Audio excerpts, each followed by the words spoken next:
Black Thought, speaking to, here are all the black people. This is black as it gets. I thought this was a reparations rally, so I'm a little confused. But good morning. I want to thank you all for having me. I know, yes, it is early, so I'm trying to keep this as painless, honest, clear, and real as possible. First and foremost, I want to say a special happy birthday to my beautiful wife, Michelle.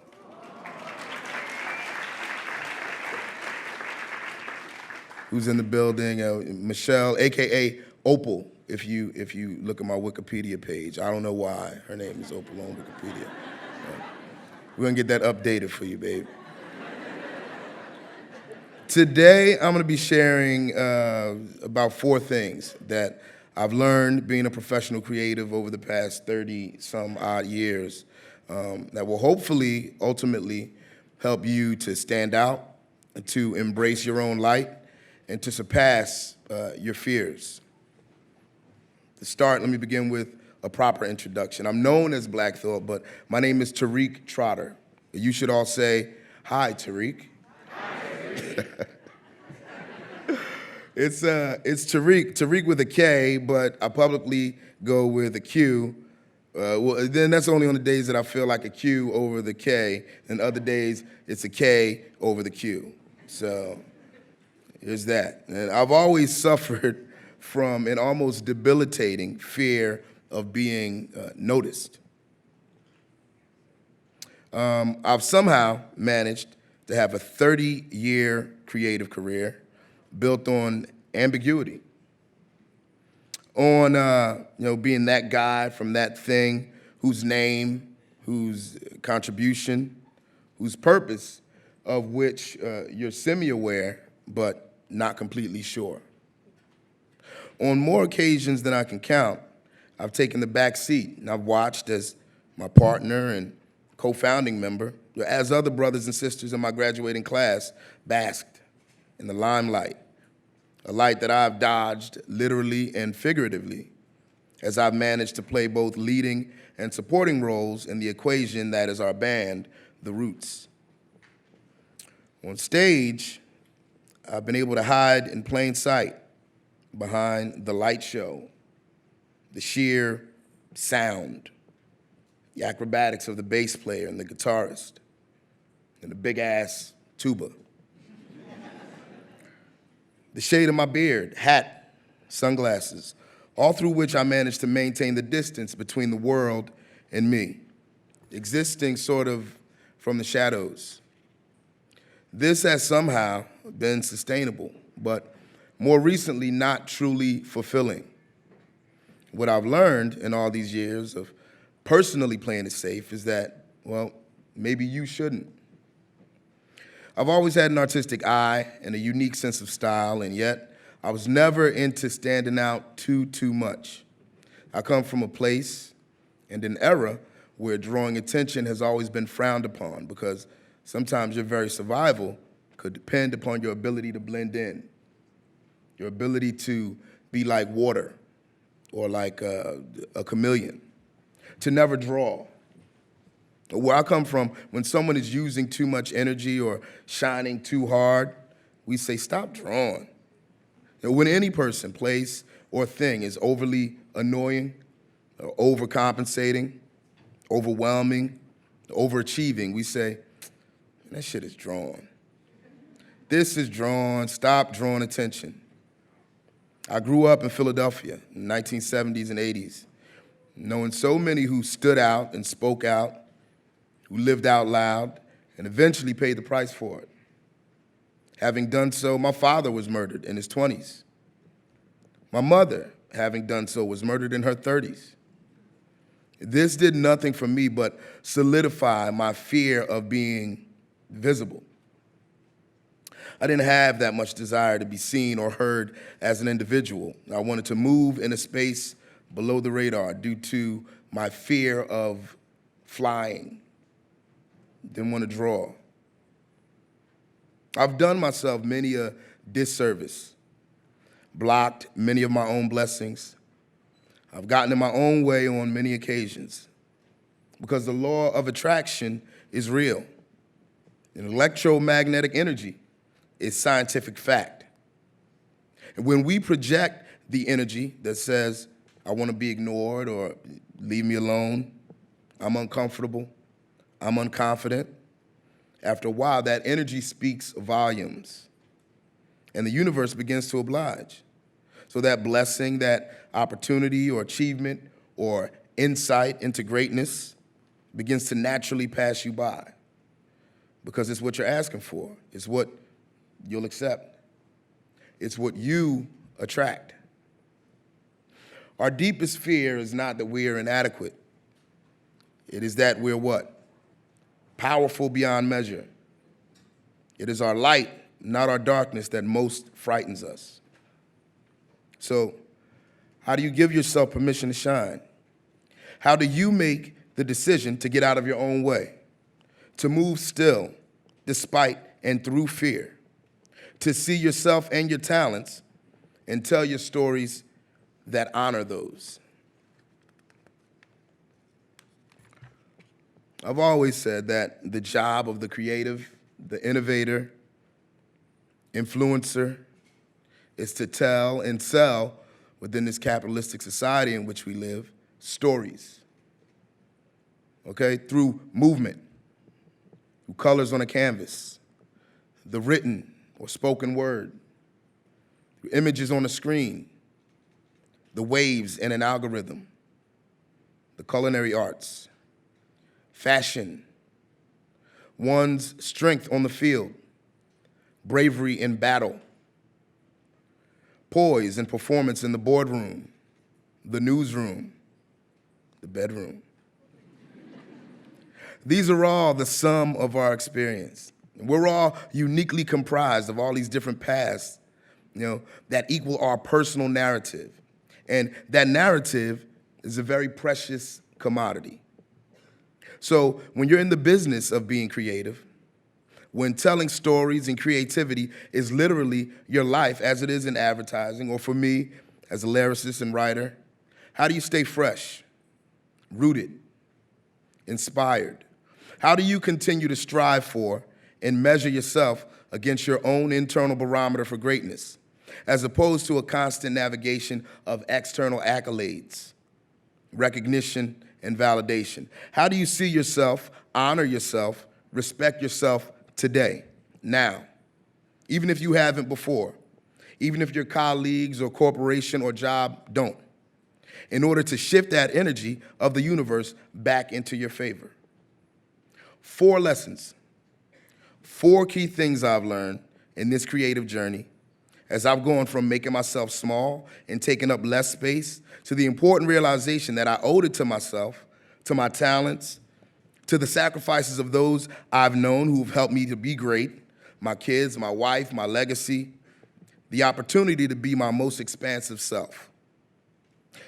If I look back over my 40-some-odd year life and my 30-some-odd year creative career, these have been and are some of the key cornerstones of my personal growth. If you haven't been listening to anything I said, now is the time to wake the fuck up.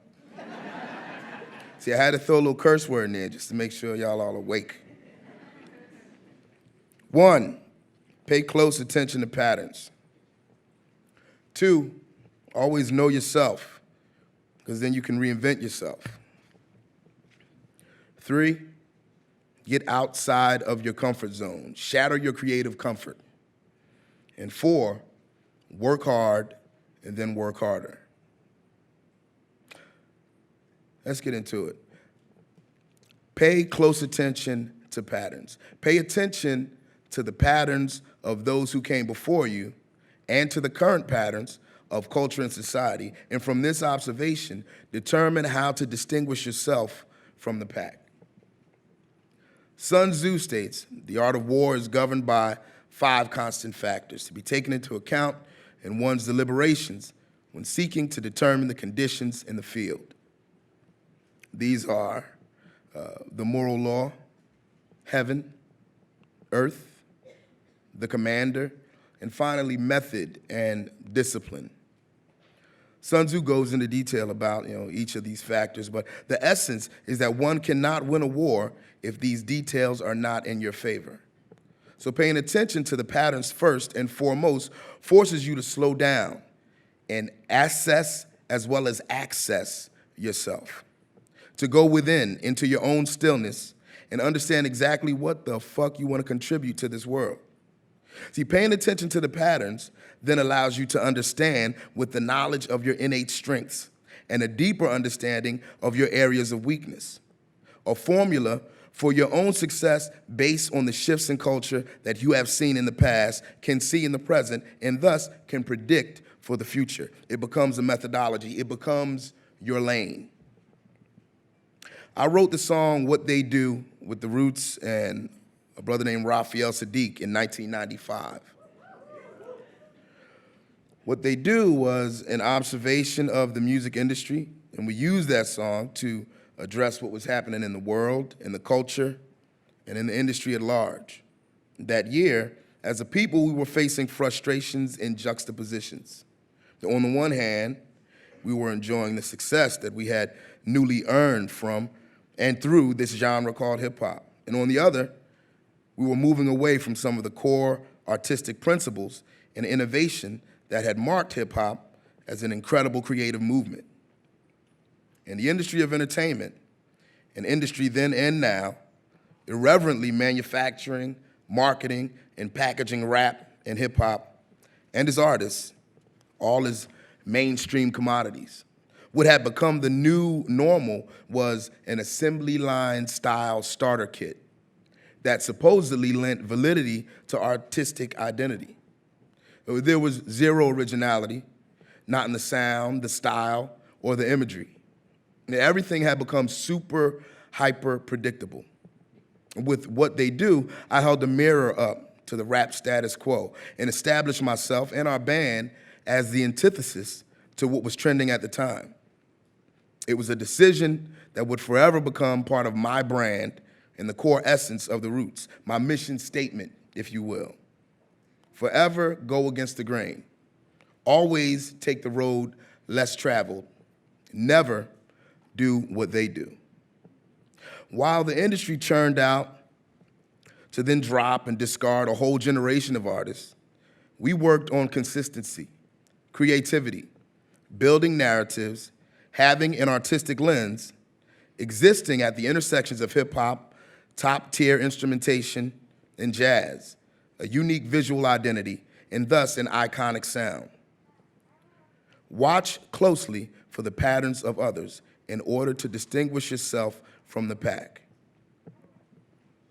I actually first learned this when I was about 13, and I was arrested. One very hot summer between the 8th and 9th grade, I was visiting family in a different part of Philly, and I went out walking around the neighborhood with a group of young men. Unbeknownst to me, the group's intention that evening was to assault and rob someone, anyone. In the blink of an eye, the situation shifted from listening to music to attacking an innocent bystander. The sad part is that all parties involved were young black men. And when the man who had been made the victim, another young black man, when he made his way to a nearby restaurant and called the police, they were on us in a matter of minutes. Unfamiliar with the neighborhood and too confused to escape, I was arrested along with 3 other young men who had all taken part in the attack. We were all charged with strong armed robbery and assault. And though I hadn't thrown any physical blows, I was part of the group that did, and I didn't do anything to stop it. In our case, the presiding judge was notorious for giving harsh sentences and railroading young boys and girls of color, introducing them into a corrupt, revolving door juvenile justice system known for graduating kids into the adult big leagues. This judge, he was so insane that he would have young people count the number of windows in the courtroom or the number of buttons on their shirt, and then sentence them to serve that many months or years behind bars. Facing this situation without, 2 parents to help me, I began to ask for advice from the people that I looked up to. one of whom was a young man named Arthur Price. Arthur attended my grandmother's church, and he worked as a youth advisor. Now, despite him always trying to get me to be baptized as a Christian, even though I was raised Muslim, I did take part in the church's available activities infrastructure. Understanding what was at stake and the local norm, Arthur, who is now the pastor of the historic 16th Street Baptist Church in Birmingham, Alabama, he told me how to dress to enter into that courtroom and to begin to represent myself as an outlier.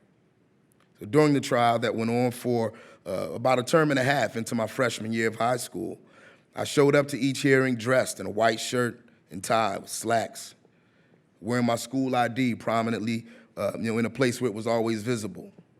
My co-defendants dressed in sweatpants, T-shirts, and athletic wear. I brought in character witnesses who spoke to my kind nature and the fact that I was an artist, a hard worker, a good kid, who could articulate in that courtroom in ways that defendants aren't allowed, how that one night of mischief could have potentially changed my trajectory had I been sent to a corrections facility at that point in my life. I avoided the sentences that were given to the rest of the group at that time, and I walked. My record was eventually expunged. Whether you're in a courtroom or a meeting room, at a conference or an everyday people party, be willing to stand out.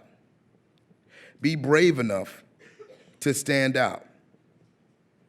Be confident enough to stand out, even if you're not exactly sure if that standout person is yourself, even if it's a little bit uncomfortable, or the image that you're projecting isn't quite exactly who you feel you are right then, right at that moment. In corporate worlds, they say to dress for the job that you want, not the one that you have. As a creative, I would say to dress, speak, think, feel, display the highest version of yourself that you can, especially in situations where you might not be as confident. Be so aware of the world around you and of the narratives that other people are sharing about themselves, and then so attuned to your own vibrational frequency that you can exist and own your own lane. Do it when they call you crazy. Do it when no one else gets it. Do it before the industry catches on. And forget their opinions. Do you. But Tariq, you might say, I don't actually know myself. Well, I don't totally know who I am yet. I know maybe a bit about what I like, what I don't like, what makes me laugh, brings me joy. I know what stresses me out, or some ways to decompress. Hopefully I know my alcohol tolerance, but I can't fully say that I know myself. Well, bravo to you for even having that level of self-awareness to know those things. So you get a gold star. We can start here. Point 2. Again, wake the fuck up if you zoned out. Know it's early. Point 2 is to know yourself and then reinvent yourself. Y'all still with me? All right, moving forward. You absolutely need to get to know yourself and then understand and get comfortable with the one constant that we have in our lives. Change. Change is inevitable. It is unavoidable, and it must constantly and consistently be faced, dealt with, and navigated. Our world changes. Our culture changes. The country changes. The very air we breathe changes. And so you will change. On a molecular level, your cells are dying and being replaced every hour, every day, every week.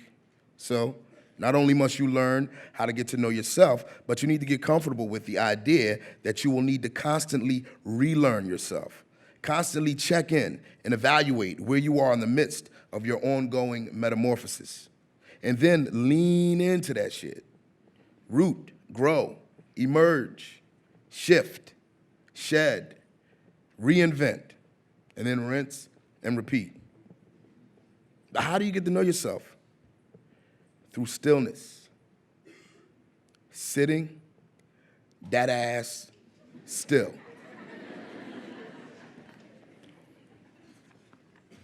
And this doesn't have to be literal. I mean, I know dancers and athletes who are all able to find stillness only through movement. It's meditation. Gotti writes, in the attitude of silence, the soul finds the path in a clearer light, and what is elusive and deceptive resolves itself into crystal clearness. Our life is a long and arduous quest after truth. Meditation is waiting on God. Meditation is the transcendence of your thoughts and entering into that space of consciousness that is calm, quiet, and collected.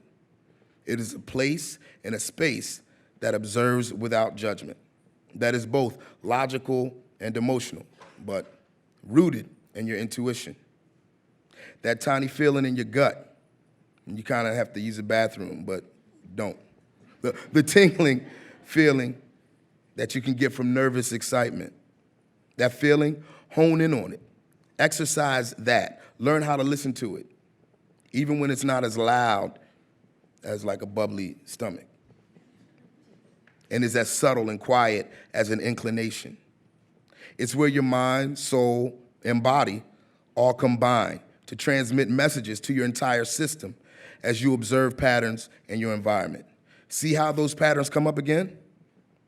And it figures out how to respond to them, how to move, how to shift.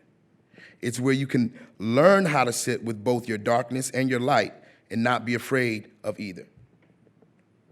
In that quiet and in that stillness, you start to understand why you are who you are, the events and the people who shaped you, and the small interests that moved your heart as a child. Before anyone told you who you could and couldn't be, your beliefs, your morals, what makes you feel alive, what makes your heart sing, and what makes you cringe. It's where you find forgiveness and closure, healing and oneness with the outcome, where you're able to understand that everything has been working to bring you here, to this very moment. And you can ask, why? What am I here to receive? What does my soul need from this place? Clarity can come with stillness. Self-reinvention is what it looks like in the try again phase of the old saying, if at first you don't succeed. The insider tip from someone who has been working in this capitalistic hamster wheel for this amount of time. External success is an ongoing goal. Nothing will ever be enough. And if you're creative in understanding success from your own internal guidance, then you'll always be experimenting and growing. So yes, try again. Even if it means you're gonna have to abandon the approach to which you've grown accustomed to.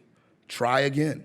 If your campaign didn't roll out as planned, if the whole thing gets canceled by a crazy client who doesn't know what they want, try again. If you're working against a deadline and have gone through plan A, B, C, D, E, F, G, try again. Keep trying.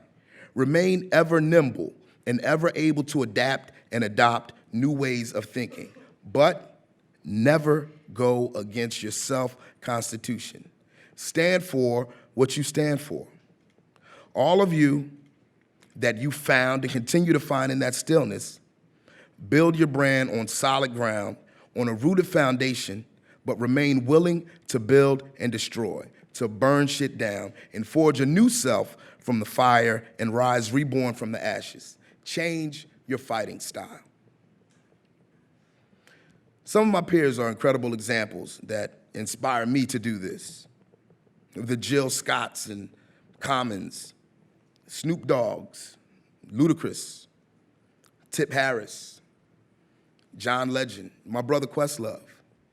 All people from my graduating class who came up through the ranks of the industry, grew alongside me, and have diversified their interests. They continue to reinvent themselves as composers, as actors, producers, directors, authors, public speakers, voiceover artists. The ability to embrace art and entertainment and pursue it with broad strokes as your perspective, to resist being pigeonholed into what an artist is expected to be, what's traditional in their ways of creation. Not only am I inspired by the contribution that they continue to make, but I'm also fueled by it, because there's that friendly, unspoken competition between any artist and their counterparts. You surpass what you've done before. Redefine yourself and resist external definition. Work harder, go harder to succeed in whatever that uncharted terrain might be. I mean, with John Legend's case, that man won. He got the EGOT. But he don't got that Pulitzer Prize like Kendrick Lamar. Or like my good friend, Rachel Kazdi-Ganza. You know? You can do whatever you want. You can be whatever you want to be. If not you, then who? Somebody. But if you don't take the risk and step out on that limb and do everything within your power to make yourself worthy, and honestly to see yourself as worthy, you'll never know if you're one of those people for whom the dream was meant. At the core of this reinvention is my third lesson in staying alive as a professional creative. You must shatter your creative comfort zone. Continuing with confession time, this for me was one of the hardest things to embrace and admit. I started to understand the power of exploring all of the worlds in which you're creatively uncomfortable about 5 years or so ago. I was doing the Tonight Show. We were 5 years in. I was touring with the Roots. And I started to think about, where I wanted to be the next 7 years, what exactly I wanted to be doing, and what I wanted the next chapter of my life and career to look like. I was in the habit, that resembled something like Groundhog Day, an endless loop of showing up and only doing the bare minimum of what was expected of me. I knew then that if I wanted the shift to happen, I had to really make a conscious decision to go above and beyond. So I went back to the stillness. I asked the universe, what are the ways and areas in which I can creatively grow, excel in, and contribute to? The book, The Celestine Prophecy, talks about how every encounter that seems like a coincidence is actually a moment for personal growth and momentum. It states, to stay in the flow of your personal evolution, you must remember to keep your questions always in mind. Even people who are unaware can stumble into answers and see coincidences in retrospect. We must assume every event has significance and contains a message that somehow pertains to our questions. We build our energy and center ourselves in our situations, in the questions we have.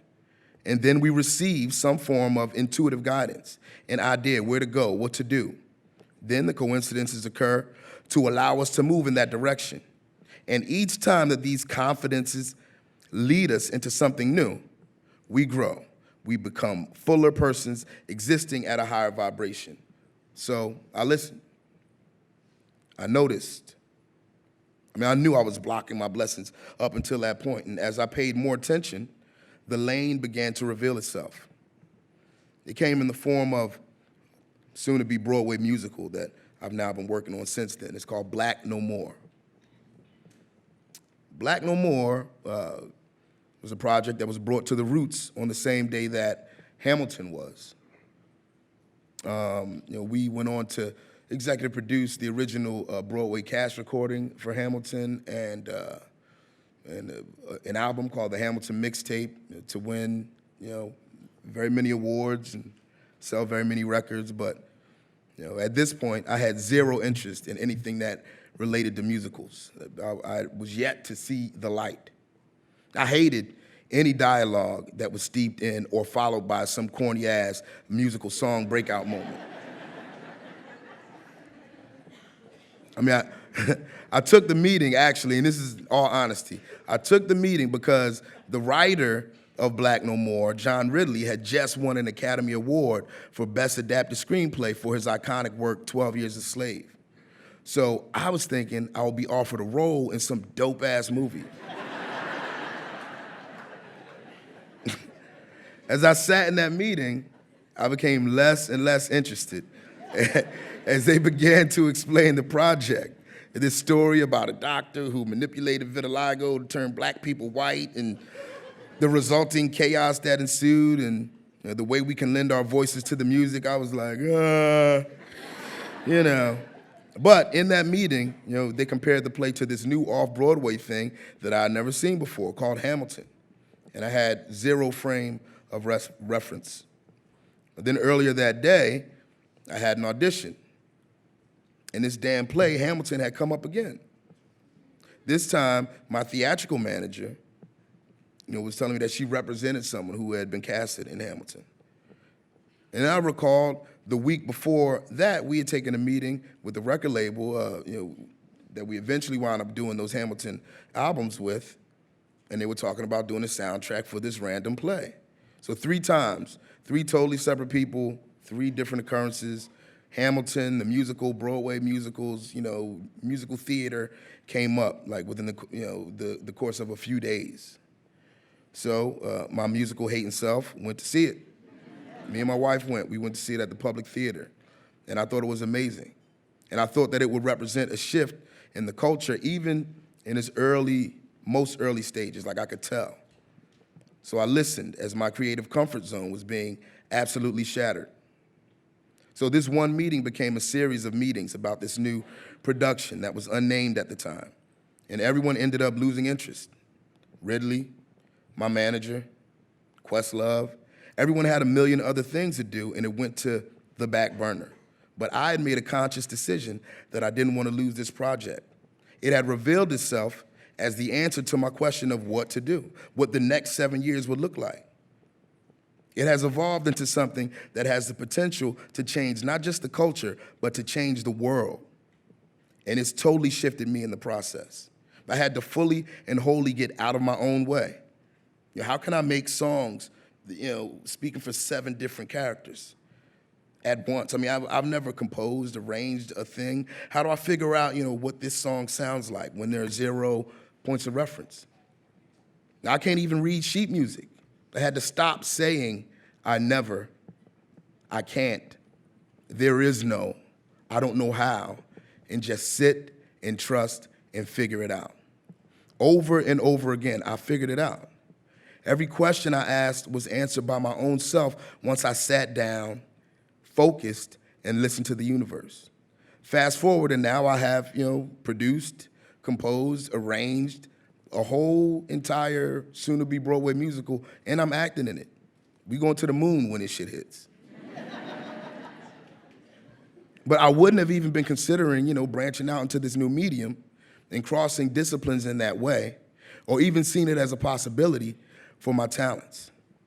You have to explode your comfort zone. And then, finally, we come to point 4. Be willing to work hard, then work harder.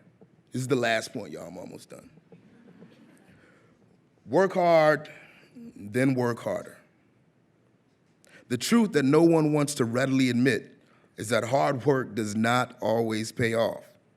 Well, at least not in the way that you thought it would. Things don't always work out. It doesn't always go according to plan. Remember point 2 about self-reinvention and going through plan A to E? It is the way of the world that we all have to fail in order to learn how not to. We have to fall down in order to rise. We learn from our mistakes and the mistakes made by those who came before us, and in turn, it informs the way we move in the future. Hard work, especially if seen as simply an active and consistent willingness to participate in and experience life, will always help us to expand and evolve to the next creative plateau. It is the process of achieving a goal that one actually gains the skills needed to both continue to support that vision and develop the strength, internal fortitude, and insight needed to reach the next level and thus continue to push that goal forward.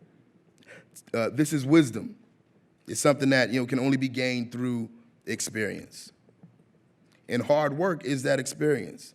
It's a challenge, for each of us to embrace, for sure. But hard work is also a weeder. It weeds out the dreamers from the doers.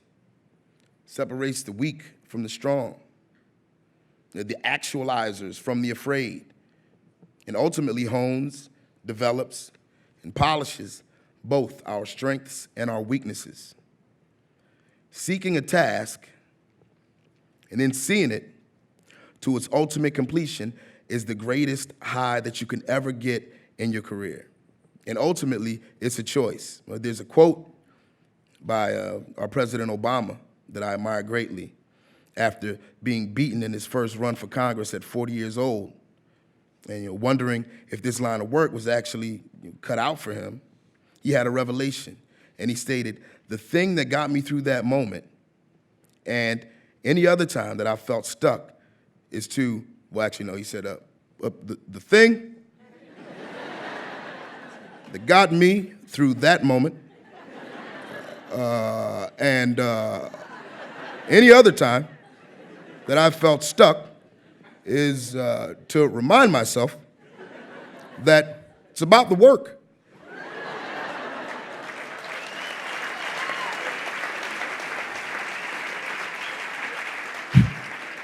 Because if you're worrying about yourself, if you're thinking, am I succeeding? Am I in the right position? Am I being appreciated? Then you're going to end up feeling frustrated and stuck.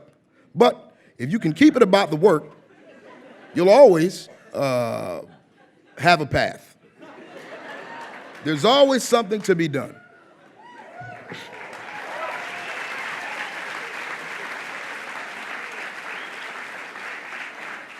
Look, I learned this, while getting Black No More ready to debut on Broadway next year. My schedule for just this past August and September, while Black No More was in workshop mode, was insane. My wife and I, we live with our 2 kids in New Jersey, and for those 2 months, I was leaving our home at around 6 a.m. to get into the city by 8:30 or 9. Begin rehearsals for the musical. I would then leave the theater around 2:30 or 3 p.m. and go do the Tonight Show.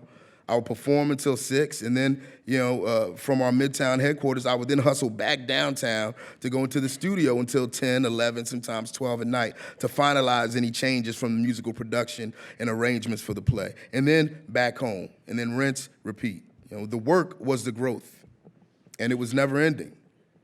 But something happens in the midst of this type of controlled wave of intensity that fuels me. Let's also be clear that this type of work schedule, one that lacks any type of personal life balance, is absolutely not one that's sustainable in the long term. So please don't go and burn out, and then come into my IG comments talking about, I told you to hurt yourself. Life is also about balance.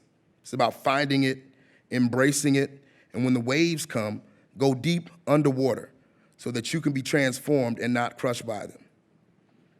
But sometimes the best way to face your fears is to actually keep moving, often as quickly as possible, in order to not even give them the chance to speak. You keep your head down.